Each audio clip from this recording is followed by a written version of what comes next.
tachycardia, aortic regurgitation, low output state, and increased LVED. And how do you differentiate? You may think of what nonsense is this, why is sumgya a badi baat hai? But then you can easily make out whether it is what kind of duration it is there. It is quite narrow, or it's pada, pata, papa. So this can actually say the distinction. Like, whereas most of the thing is the S3 gap as well as the pericardial knock are generally pretty late. So these are the list of factors that affect the A2YS gap. So anything that increases LVEDP, aortic stenosis or severe hypertension, calcific mitral valve increases it, LV dysfunction increases it, bradycardia increases it, and tachycardia decreases it, as well as aortic regurgitation has various effects, and then mitral regurgitation can actually decrease it. Old age, it increases it. So what happens in AF, A2YS gap in AF? If the preceding cycle is short, if you have a A2YS gap, which is preceding cycle is short, the LA pressures will be high, and the A2YS interval will be short for the subsequent cycle. The QS1, that is QM1 minus A2YS interval, is called the Wells index, and it is actually fairly constant for the varying cycles of AF that I think some of the examiners are fond of asking. I think murmur of MS, I don't need to go through the thing. All of you know how to describe it. But the most important thing is whether there is pre-systolic accentuation is there or not, whether it is accompanied by a thrill or not, and the duration of the murmur are very important thing. I think all of you are murmur. You should look back at your echo trace. All of your echo generation people, like, you are all learning valvular heart disease from echo, and then now you are auscultating before your exams. So I think all of you should now think back and look at your echo trace. Whatever you find in echo trace in gradients between the valves is what is the murmur that we are asking. So you think of a mild MS, how the graph will be, and that is what you are asking to describe what you are getting.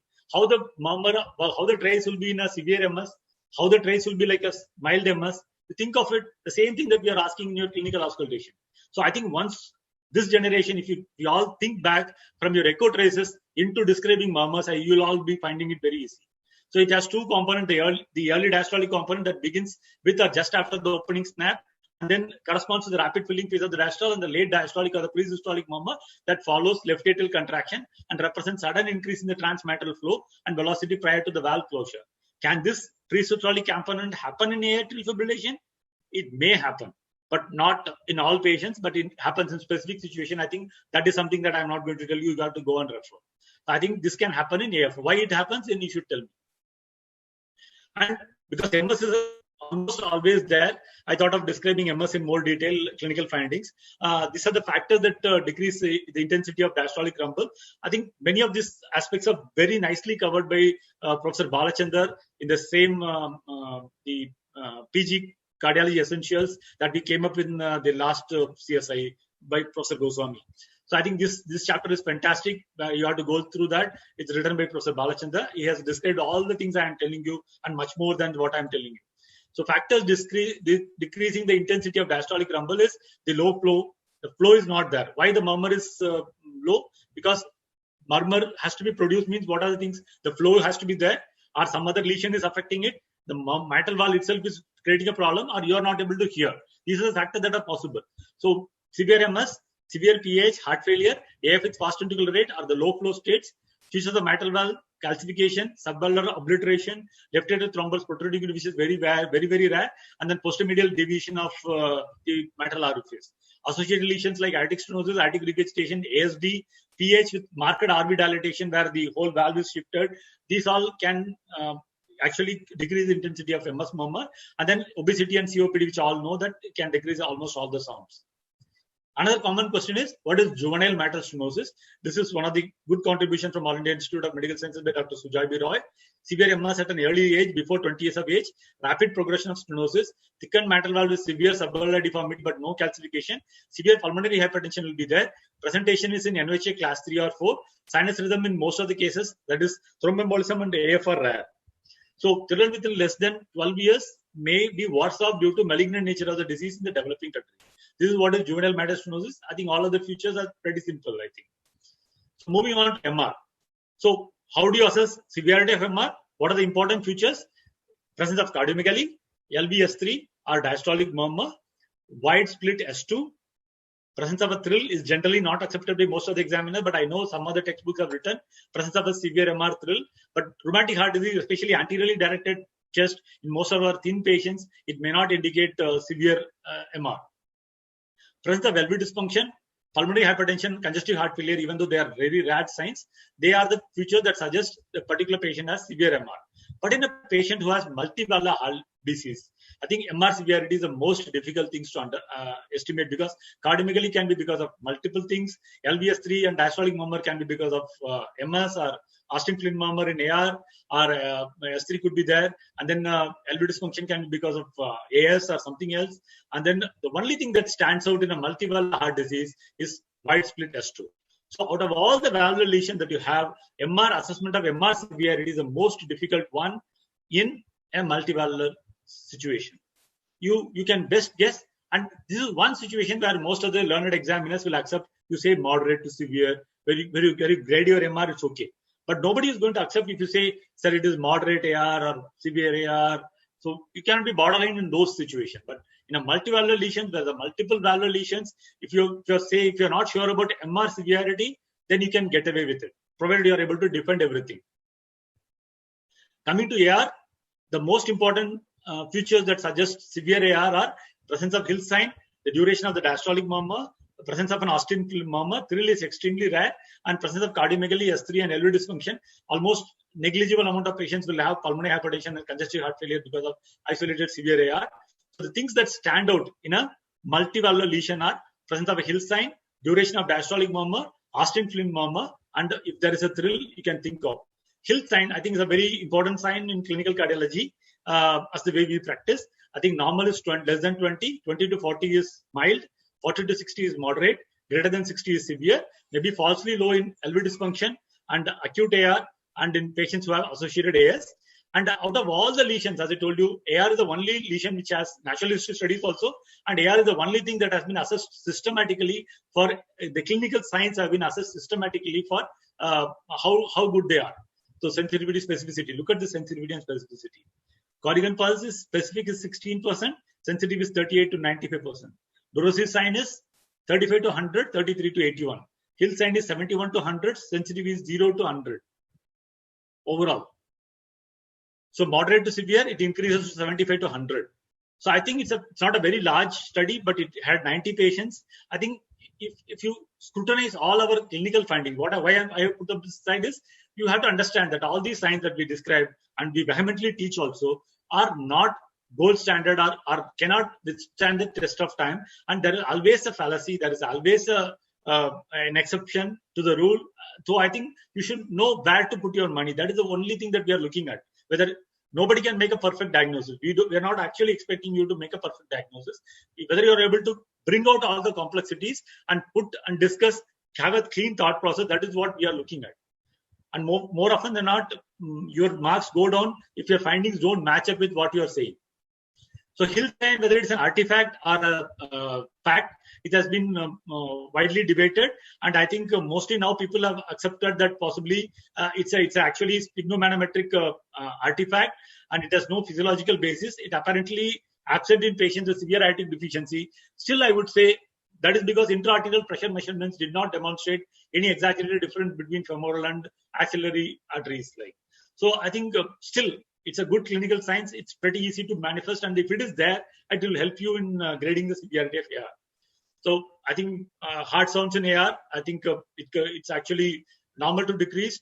The S2 could be loud in aortic root diseases, and you can have most of the time absent a single or narrow paradoxal split due to inaudible A2, and S3 not in mild to moderate AR. And severe AR, it increased LV diastolic blood volume.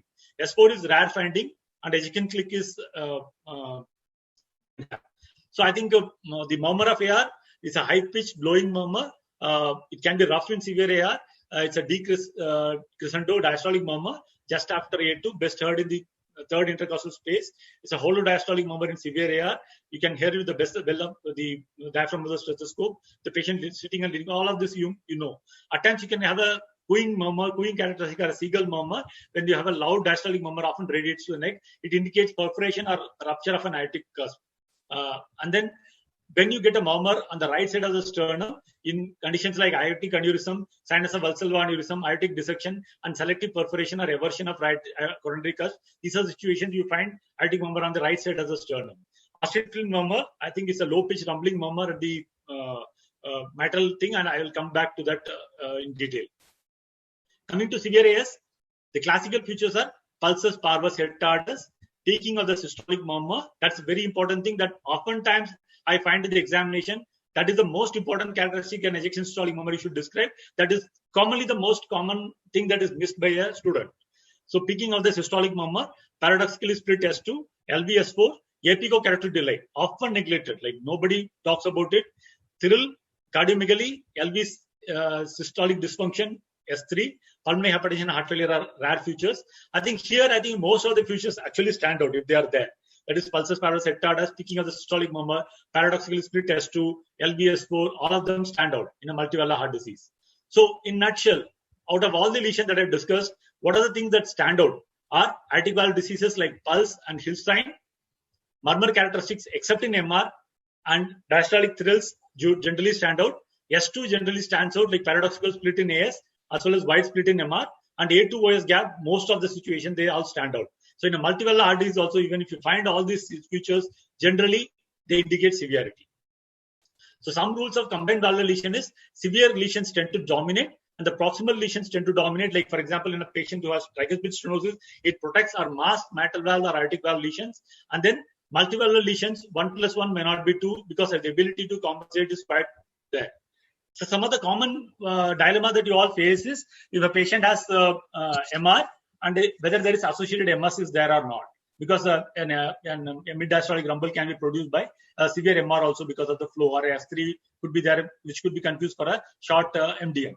So presence of a thrill, prolonged MDM, opening snap, loud S1, and presence of severe PAH suggests the patient is likely to be severe MS. So MS versus MR, how do you assess severity, whether it is which is likely to be severe? I think all of you know this. I think what are the added sounds, what is the severity of PAH, S1, and the most importantly, how is the apex and the diastolic murmur characteristic determine whether MS is the dominant lesion or MR is the dominant lesion. So most common confusion that happens in a patient with severe AR is there AS is there or not. That's a very common confusion all of us have. The most important thing is pulse. I think this is where I think we all err. I think, to be very frank, I erred in this in my last final exam case. So I think you describe some severity and you describe a pulse which is different. And then look for systolic decapitation, which means the systolic blood pressure is lower in a patient with severe AR. And then late peaking, harsher and louder murmur, which is a very important feature is a late peaking murmur. And a heaving apical impulse and the presence of a thrill generally suggests that it could be an AS could be a dominant lesion. AS could be organic, not a flow-related AS. And which is severe? Obviously, delayed upstroke, heaving apical impulse, presence of an S4, and a late peaking murmur and a paradoxical split suggest that AS is likely to be severe. Coming to AS with MR is, I think, one of the worst combinations that you have. And all these combination lesions you should think over and think of the hemodynamic worsening that is likely to happen. So MR overestimate the LV ejection fraction. Then it masks the ejection fraction. The decreased contractility in MR can be there. And severe AS worsens the degree of MR. So it actually, both of them mutually worsen each other. And this is the various pathways by which the AS and MR worsen each other. And clinical finding wise, what is the effect of MR and AS and what is the effect of AS on MR? I think they all are pretty easily, you can just think over it and you can find out them. I think you can, I will be happy to share these slides. I think you can read about all this. So coming to the hemodynamic, this is more important. This is what we expect you to understand. AS increases the LVEDP. So attenuation of the transmitral gradient and the abbreviation of the MDM can happen in the case of the MS. Whereas AS, actually, this is AS with MS. So it can increase LV ejection time and it can lengthen the A2YS interval and shorten the MDM that can happen. So due to raised LVEDP, the LA pressure may further be elevated. So actually the worsening of symptoms can be there. Whereas, but the reverse is more common, that MS attenuate the physical finding of AS is much more common than AS worsening the symptoms of MS. So what is the effect of significant MS on AS? I think these are the effects that are there. There could be decreased flow across the aortic valve. So low cardiac output state is worsened further. So they actually decrease the clinical findings of AS, but then the less delayed the carotid uptake can be there, less intense ESM can be there, but the most important is from the pulse. So apex is generally less well sustained. S4 is absent because MS is significant.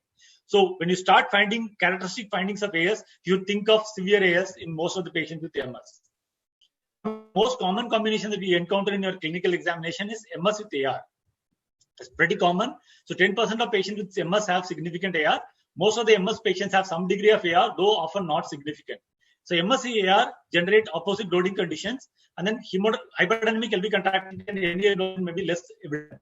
So usually MS symptoms dominate. If the patient has obvious clinical signs of AS present with early dyspnea, pulmonary edema, or hemoptysis, or systemic embolism, always suspect MS. Especially in findings AF and pulmonary hypertension, you should always think of MS even if you don't oscillate or oscillate with difficulty. So MS may actually mask wide pulse pressure if it is associated with severe low output state. On the other hand, wide pulse pressure or more hemodynamic apex than expected in isolated MS to go about associated AR. I think MR versus AR versus Gram-Shield murmur is one important differential you should think of, where I think whether the presence of a peripheral runoff is there or not, and the hand grip or squatting increases the AR murmur. So again, how do you differentiate? From symptoms and physical findings, it's pretty obvious whether you have predominant AR or predominant MS. I think it's quite simple and quite obvious. I think it's not rocket science. So this is a very common confusion that happens in the exam, whether it is a MS murmur or it's an Austin-Flint murmur. This is invariably a question that is asked in a patient with MS with AR. So you have a diastolic murmur, which is prolonged with a thrill, or a soft and shorter will suggest prolonged murmur, or a RV tapping apical apex, opening snap, severe PAH, S1 is loud, AF all suggest MS. As hand grip decreases the murmur, whereas Austin-Flint murmur is increased with hand grip. Coming to the last common combination lesion that you find is AR with MR. So both lesions actually increase the volume overload condition. Actually, both decrease the impedance. But once you have this combination, you should think beyond rheumatic, because connective tissue disease, infected endocarditis of previously diseased valves, all of them can cause this. And I understand the pathophysiology behind it. And both lesions can cause brisk rapid carotid upstroke, evidence of LV enlargement, and LVS3 and an apical diastolic murmur. Presence of S4 indicates predominant AR and relatively recent onset of MR.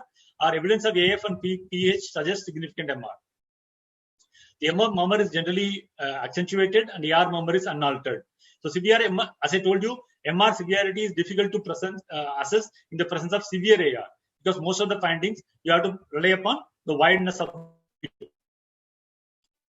So this thing is a very good article that actually summarizes all the hemodynamic consequences of various lesions on primarily echo, but I think that helps you in understanding. This is a fantastic summary of all the changes that can happen in multiple mixed valvular lesions because of one effect on the other. I think since you are an echo generation, you can actually easily extrapolate into hemodynamics. I'm not going to discuss in detail. You can all go through this reference. So coming to tricuspid valve disease, it easily escapes reduction. It commonly presents with more fatigue and heart failure. So it actually, most commonly it is associated with MS or other lesions in the left side, but it associated with PND, less PND and orthopnea. JVP is the key, and giant A waves can be there, and you have slow wide descent if giant A waves if there is no AF. It's invariably associated with the pulsatile liver, and number of TS versus MS. You should know location. It is pre-systolic or mid-diastolic, and inspiration augmentation are the one. Coming to low pressure as a high pressure TR, then whether you are going to call it an organic TR or other etiology of TR, then you should know the difference between low pressure and high pressure TR. These are the various differences. The murmur is characteristically a pansystolic murmur, whereas a low pressure TR will be early systolic with variable duration, which is high pitched murmur in high pressure TR. The shape is a pansystolic murmur, and P2 is loud, and you have CV waves in JVP, whereas a decrescendo murmur with a low pitch murmur, and T2 is normal in a low pressure TR. So you should know the pH classification, I think, which has again been changed. I think you should know how it is classified in children, and you should know the pH classification, I think, which all of you are aware. So what are the signs of pH? Left parasternal heave, a loud and palpable P2. You should compare it with A2. Whether it is heard at the apex invariably means it's a pH is significant. Whether it is palpable P2 means it's significant. Presence of RVS3, RVS4, ejection click, which is a constant ejection click, murmur of TR, ejection systolic murmur, and murmur of PR. These are all the features of PAH. So you have PR murmur. You should know how to differentiate between a high pressure PR and a low pressure PR. So high pressure PR is high pitch murmur, low pressure PR is low pitch murmur. Duration is longer, it's a brief decrescendo murmur. P2 is loud and palpable, and other accompanying features of PH will be there in a low high pressure PR. So this is another common problem that happens in non-institute students is how do you assess PVH? So it's actually an assessment, clinical assessment that you make based on the symptom class, presence or absence of pulmonary edema, how much is the cardiomegaly, from an estimate of RA pressure. If the RA is huge, likely the PVH is significant, and from PA pressure estimation. For example, if you have a left-sided heart decision is producing severe PH, you can't say no or mild PVH because that is inconsistent with your diagnosis. So these are the ones that you should think that based on your PH assessment, you have to go back and say it is moderate or severe PVH. So all these ways you have to assess the PVH. So PND is not class 4, whereas orthopnea indicate it is significant and is class 4. So how AF modifies the things? AF modifies clinical findings. S1 becomes variable. The diastolic events change. As I told you, A2Y gap also changes. The MS and AR assessment becomes significant. How to measure blood pressure in AF is a separate topic in itself. I think all of you should go through that. And all are automated good instruments good enough is a very important question. I think they are now good enough. We all understand now. So coming to LV function assessment in multivalvular lesion, how do you assess? There are very few things like S3 almost always doesn't mean LV systolic dysfunction, especially in presence of MR. But whereas in AR it indicates. Bisvariance means it almost always means normal LV function. Remember this. If you describe a bisvariance pulse, you are likely to have normal LV function. So another important clue that you can have is you have a dilated apex and a diffuse apex in a pressure overload condition or a sustained apex in a volume overload condition. They all indicate LV systolic dysfunction. So I think if nobody is going to falter you if you are not able to make an assessment of LV function, but if you are able to make an assessment, you should say that in your final diagnosis. So these are the various clues that you can get. So congestive heart failure, I think all of you know the signs, the Framingham criteria for heart failure. So some patients can present with early and out of proportion heart failure in valve disease. Immediate differential diagnosis is organic tricuspid disease, Lutembacher syndrome, RSOV, EMF and CCP, and if there are other precipitating factors. These are the contemporary series of other precipitating factors in heart failure. I think all of them still apply. Most of the things apply to even our RST patients also. Maybe ACS may not apply, but rest of them can apply. So most important ones are rheumatic fever recurrence, infected endocarditis, and anemia are the ones that are important. So you should know how to diagnose rheumatic fever recurrences. I think the same criteria can undergo useful. And rheumatic fever clinical diagnosis depends on apical systolic murmur, Carey-Coombs murmur, and aortic regurgitation murmur. Myocarditis can be disproportionate tachycardia, cardiomegaly, gallops, and heart failure. Rarely it occurs in the absence of valve lesions. Pericarditis, you can say rub and effusion. One of my favorite questions used to be, you clinically, how do you say in a patient with established rheumatic heart disease, how do you say the patient has rheumatic carditis on just looking at the patient? So the two important ones, as I told you, subcutaneous nodule invariably